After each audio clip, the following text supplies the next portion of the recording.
of people think that wargaming tournaments are just sweaty nerds bringing power gaming lists. Is that true? Well, let's find out.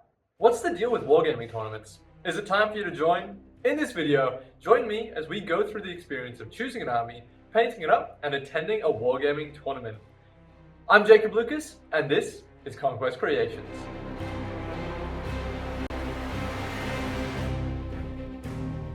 The first step for going to a tournament is finding an event. Great places to look for an event is in Facebook community pages. To find my event, I had a look in the Australian Middle-earth Strategy Battle Game page. It will depend on what game and what area you live in, but social media is always a good place to start. I've chosen to go to the Australian Masters Tournament in Sydney, which is about a 9 hours drive away from Melbourne, but you're absolutely going to be able to find local tournaments to you if you live in a big city. This tournament is going to be the biggest Middle-earth tournament in Australia, so it should be a great event to show off tournaments. With an event picked out, we now need to choose our army. Now, I've been gaming for about half my life, so I have a big collection of painted armies. But for this tournament, I want to paint a new army. And if you're going to go to your first tournament, you will need to as well. At most tournaments, painting isn't a requirement, but it is always highly encouraged, and it will definitely make you appreciate the experience a lot more. I've gone through phases of going to tournaments with hyper-optimized armies and really trying to win. But I found that the tournaments that I enjoy most are the ones where I bring an army that I think is really cool and I have fun playing. These also end up being the ones that I perform the best in. If you're just getting into tournaments, start by bringing something fun. There's going to be plenty of time to optimize and get better at the game, but while you're a beginner, just choose the models that you think are the coolest. Now it's for that reason that I've decided to build a Gondor army. So I got out all of the Gondor miniatures that I own, and I found out that I actually have enough metal Gondor miniatures to do 700 points of fully metal Gondor. So I've got my army set up in front of me here, and as you can see, there is quite a lot of work to do in the next 2 weeks. We've got about 10 models fully painted so far, but Boromir's missing an arm, and plenty of these guys are not assembled yet. So let's get to it. I have a massive love for metal miniatures, so being able to field a fully metal army is amazing and very rare. I really love building my armies, whether they're for a tournament or not, around a theme. Whether it's my Loyalists of Istvan III for the Horus Heresy, my Thor Company of Middle-earth, or this army, which is going to be the departure of Boromir. It's going to represent the moment when Boromir leaves Minas Tirith to head for the Council of Elrond before joining the Fellowship. Given that Boromir is leaving Minas Tirith, he is going to be in my army, but his brother Faramir is going to be the leader of my army. He's going to have 15 Osgiliath veterans with him. These guys are cheap and get an extra fight value if they're within 6 inches of either Faramir or Boromir, so I've got some synergy in my army there. Next up, we have Kirian, the Lieutenant of Amon Barad. He's a Games Workshop invented character who I really like. He's cheap in terms of points, he has 3 might and strike, so he gives my army some good little hitting power and utility. He's going to be leading some Citadel Guard, who come in with Bodyguard, which gives me more utility against terrifying armies. My 4th warband is the Knight of the White Tower, and he's leading 6 Batten Court Guard. In the lore, these guys are responsible for training the Stewards of Gondor, so I imagine that he's Boromir's mentor, who has come down from the tower to say farewell. And my final warband is Downrod, leading a few Osgiliath veterans. This is my little archery task force. I've also got 2 Citadel Guard on horse, running around getting some objectives. Now, if you're not a Middle-earth player, that might not have made a heap of sense to you, but basically, my army is cool, using miniatures that I like, but it also has some synergies and is built to be tactical.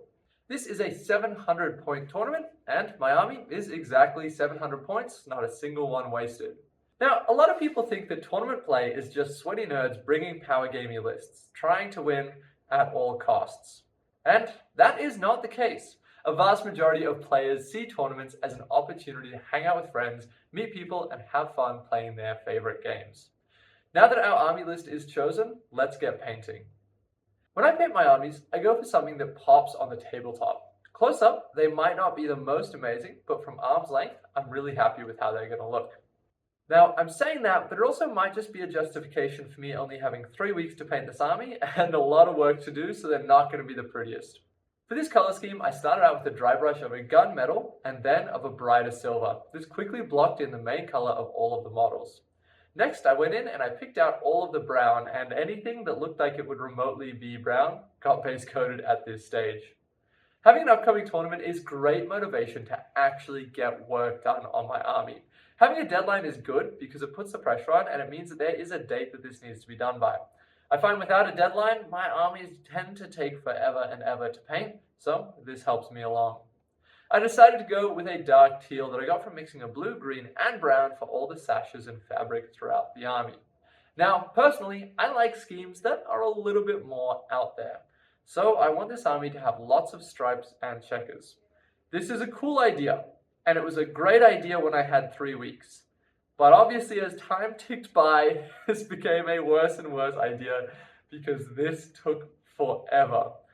In the future, I'm only going to do stripes and checkers on armies when I don't have as looming of a deadline.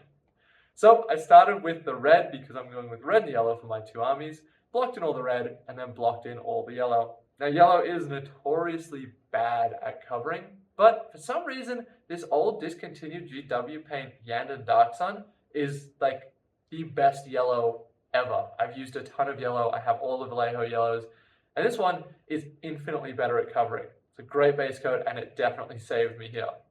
All the colors got a black wash, and then everything got layers of highlights. I put the most effort into the yellow and red because they were the colors that popped the most, and they're the colors that people are going to look at the most. And then red, brown, and teal only got 1 or 2 passes of highlighting. I blocked in all my skin tones, washed it red, and then highlighted with a slightly brighter skin tone. Nothing too fancy there. I covered the bases with some texture paste and some foam bricks, then painted them with some contrast paints and a variety of grays. Finally, I added some grass tufts and called them done. These guys got painted over the course of 3 weeks, and to be honest, most of that work happened in the last week up until the very last day because we were running out of time. So I was super happy with how these guys came together. They pop on the tabletop, and they're a unique Minas Tirith color scheme. I would have liked to have a bit more time on them, but without a deadline, they never would have truly been done. And now, after the tournament, I don't think I need to go back and touch them up because I'm happy with how they look. All right, Alex and I are here playing my first practice match with my Masters list. Alex, is this your Masters list as well? This is my Masters list. I've used it a lot, so we'll really be testing Jacob, see how he goes. Yeah, let's win.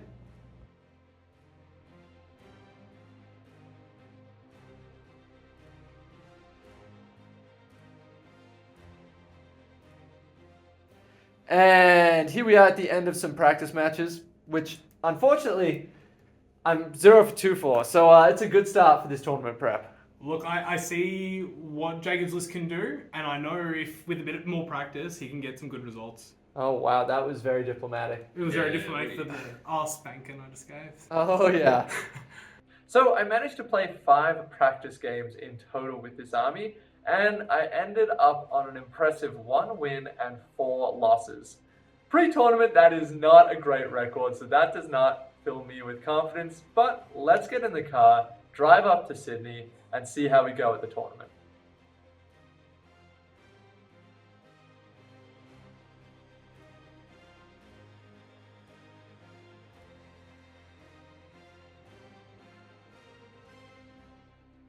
So we got there, and on our first night, we played a pre-tournament narrative game of Balin's Tomb. I'm just going to quickly interrupt to tell you about some exciting things here at Conquest Creations.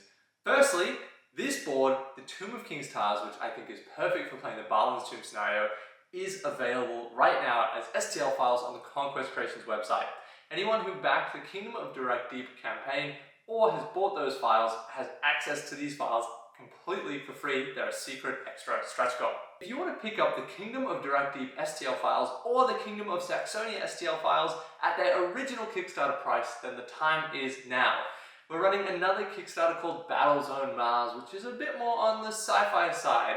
If you select the add-ons only option, you can then get the Kingdom of Direct Deep or Kingdom of Saxonia at their original price. Of course, the Kingdom of Direct Deep will include the STL files for this awesome table. And secondly, you might notice that this footage looks a bit better than normal. The audio I still need to figure out, but Conquest Creations has moved into a new studio space. That means that our videos are going to be more consistent and better quality. We've been able to get this space through the support from the community through the Kickstarters and by watching our YouTube videos so far. So if you keep doing those things, we're going to be able to keep making awesome content just like this. We appreciate you so much, and let's get back into the video. Alright, and now we can begin our 77 player tournament.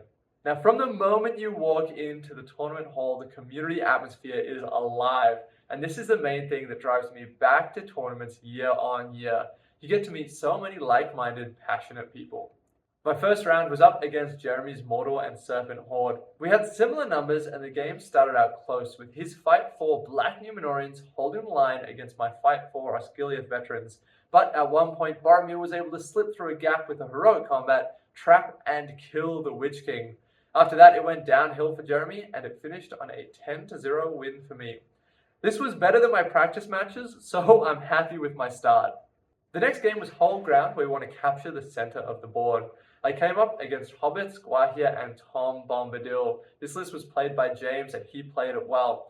But this scenario had Maelstrom deployment, which meant we had to split up our armies at the start, and this was really helpful for me. His army relied on a synergy between Tom Bombadil and Guahia, and because they started on opposite ends of the board, he wasn't able to utilize that for the first few turns. I made a 12-inch bubble around Guahia so I would stay safe from him, and eventually he went in and the fighting started. Now this was a super close match, and it went in all of the round time that we had for this tournament, but it came out to a 7-1 victory to me. So I'm happy with 2 wins. We're still outperforming our practice matches. Let's see how game 3 goes. I went up against Mark, who had taken the host of the Dragon Emperor. This is one of those lists that people think is a little bit of a boogeyman at the moment. It's very, very powerful. This was an intimidating army because it had a similar number of models to me, but his troops were all Fight 5, which means that they're going to be fighting much better than mine. But he only had 8 points of might while I had 15, so I was able to control the battlefield a lot more. And we were playing Breakthrough, where we wanted to capture each other's back objectives. I was able to use a terrain piece to help defend my objective, and this one came down to the very, very last turn, where I had one model left alive who was totally trapped, and because he survived, I managed to get a 7-5 win in a very close match. That one Osgiliath veteran surviving getting hit 6 times is what won me this game. And that was the end of day 1. At night, there was a social night. We started off with some trivia and played another round of Balin's Tomb. A social night playing Balin's Tomb. Everyone has a member of the fellowship. This is a great time to talk about how awesome the Middle-earth and just gaming community is in general. I had so much fun meeting everyone and hanging out with people who I've met at previous events. Gatherings like Masters are a fantastic way to meet like-minded hobbyists. If you're on the fence about attending one of your first tournaments, it has been one of the best choices that I've made, and I've made several lifelong friends just by going to these events. The standard of hobby in the community is amazing. There are a heap of great armies with amazing display boards. The artistry that people put into their army is so much fun to see, and even if painting isn't your first thing, it's still great to be able to appreciate what other people have put together. It was almost impossible to pick which army to vote for the player's choice, but ultimately I chose Andreas's Ents. He had a really, really nice display board and a super cool army list that I liked a lot. That was well painted. So that is going to take us into day 2. Now, I wasn't expecting to be undefeated at this point given how my practice matches had gone, but things are going well. Let's see if I can keep it up. I was paired up with Andreas, who was playing Saruman and the Ents, the same ones that I just voted for. I wasn't expecting to see his army performing so well. When I first saw the list, I was assuming that he was just there for a laugh and was happy to lose most of his games. But turns out he's a very, very formidable opponent, and as I thought about his army more, I realized how powerful it is. Here we are, start of round 4 on day 2. Andreas and I both on 3 wins. He's got a weird list. So let's get straight into it. You can actually watch this game on Archon Games. It's going to be live streamed and recorded. So? YouTube. Yes. Let's get straight into it, Andreas. Good luck. Good luck. We got retrieval, and at this point, I was a little bit worried. Now, I have a lot more models than him. He only has 4 on the table, but his army counts as 6 because Tribute is carrying Merry and Pippin. So my army has a lot more numbers, but it does not have the hitting power, and he has a lot of magic. Now, you can actually watch this whole entire game on the Archon Games YouTube channel. A link is down in the description below. You should check this one out if you want to see an unedited, very close game that I've played. And I'm about to spoil the results, so click away if you want to go and watch that. I lost my first game here. The score was 3-0 in favor of Andreas. He played it super well, and before the game even started, this is what I was predicting the score was going to be. So at least I got some brownie points because I was right about how badly I lost it. So end of the game, Andreas, you took it 3-0. How do you feel? Tired. No, I'm feeling relieved. I had a very tough game trying to defend prizes and trying to get other prizes. In the end, Prizes didn't do much of anything Yeah. at the end result, but breaking Gondor with the Fellowship is what got me over the line. So Yeah. I am relieved, but also it was a smashing game. It was great. It was Yeah. great. So you have to take it all the way and check out Metallic Studios, YouTube, Instagram, everything. Yeah, it's a bunch of stuff now, but it'll be Yep. more formal later. Thank you so much again, Jacob. Brilliant. Great game, Andres. Thank Thanks. you. Now, this was only a minor loss, but that sends us into the final round. I went up against Josh, who had the Return of the King Legendary Legion. We played Fog of War, and I was able to kill the King of the Dead early, which really took out a lot of his army's hitting power. From there, things went well for my Gondor, and I finished that one on a 12-1 victory. So with that, the event is over. I finished up in 7th place, which I was super happy with, and Masters was an awesome tournament. If you're thinking of getting into tournament play, it really is the best way to get involved into a community. A lot of the players here at Masters weren't super worried about playing extra strong lists or winning every single one of their matches. Most people were just here to have fun and meet people. So thank you to the organizers, and that means that there needs to be an answer to the question in the title. Is it time for you to join into tournament play? I think yes. Yes, it absolutely is. This has been Conquest Creations, and thank you for watching.